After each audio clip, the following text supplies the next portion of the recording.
mga kahugot! Another day, another mini vlog na naman tayo. And today is Saturday!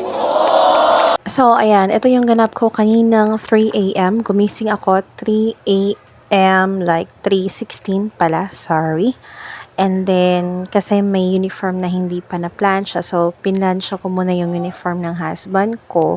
And iba talaga, no, pag bago kang gising is parang naalimungatan ka. Ano ba yan?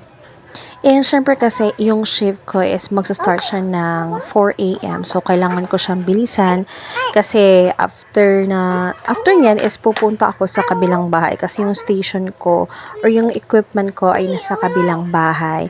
So pumunta ako dito sa kabilang bahay para i-set up yung aking PC. Ayan, parang akin talaga, company provided naman. So tinurn on ka siya. And then, yan lang, mag-sign on lang ako para ma-ready yung aking tools. Kasi hindi pwede na untupers ako, as in 15 mag-in. Baka kasi magka-system issue. So, issue pala. So, kailangan ko siyang agahan para naman hindi ako marong sa aking attendance. So, ayan lang guys. That's it for today. It's a little glimpse lang po sa aking ginagawa early in the morning as I work from home with Amazon. Thank you so much for watching. You have a great day.